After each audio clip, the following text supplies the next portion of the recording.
Here's what happened round 17 of the FI Motocross World Championship, the MXGP of Switzerland, presented by IXS. Bit of a stuttering start to the MX2 ramp qualifying race, but it was Lucas Kuhnen who led the way from Andrea Adamo and Kai de Wolf.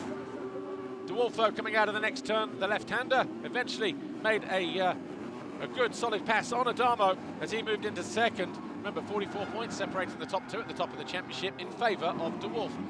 As the race went on, Simon Langenfelder found his groove. Just took 3 laps to find his way past Adamo to move into third place. Liam Evans was there just behind. He found his way onto the rear wheel of his teammate Adamo, who made that mistake, and then that allowed Evans up the inside to move into 4th on lap 7 of 14. Thibaut Beneston, back from injury, just made a slight mistake. That allowed Mikkel Harp to gain a position and into 7th. That was a couple of laps later. Beneston would eventually come home in 9th place behind Rick Elzinga and Carlis Reichlis.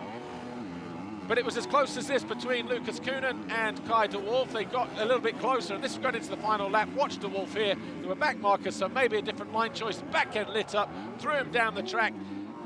He picked himself up in second, just ahead of Simon Langenfelder, so he didn't even lose a position or a championship point. But it was Lucas Kuhnen who crossed the line to win the ramp qualifying race in MX2, his 7th pole position of the year, edging out Kai de Wolf, Simon Langenfelder, Liam Evans, Andrea Adamo, Harp, Elzinga, Reichlis, Beneston and McLennan.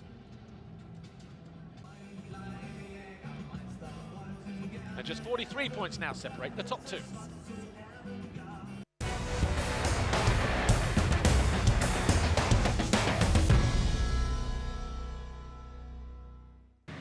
In the MXGP ramp qualifying race, centre of the gate, number 32, Brent Van Donnick went end over end over end. He did not rejoin the race, nor too did Jago Kietz do too much more after that either. He went missing on the opening lap, but it was Ruben Fernandez, Team HRC, number 70, back from injury with the first whole shot of the weekend. Jeremy Seawer emerging second in front of his home fans on that Kawasaki in the red and white. Jorge Prado, the championship leader, came in trailing Tim Geiser by 9 points. Geiser was a couple of positions further back until he found his way past Maxim Renault, another rider back from injury. And Jeffrey Hurlings also was there lurking in the background. Seawer then fell from 2nd to 7th. He picked himself up though to rejoin and have another go at things.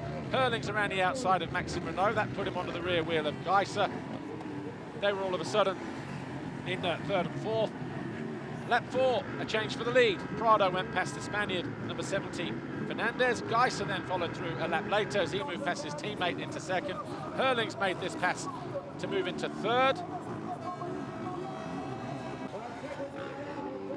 And then Maxim Renault and Jeremy Seawer also came by as well before the end of the race. So too did Glenn Koldenoff and Kevin Horgmo. Maxim Renault got up to 4th, Seawer was 5th with that move. Final lap, he tried one last attempt on Maxim Renault, just overcooked it going into that turn. Renault was 4, Seawer 5, but for the 5th time this year, Jorge Prado, a ramp qualifying race winner, his 5th pole of the season, gains a point on Tim Geiser. Those two now separated by 8 points, but it was Prado from Geiser, Hurlings, Renault, Seawer, Koldenoff, Horgmo, Fernandez, Fevre and Ferrato.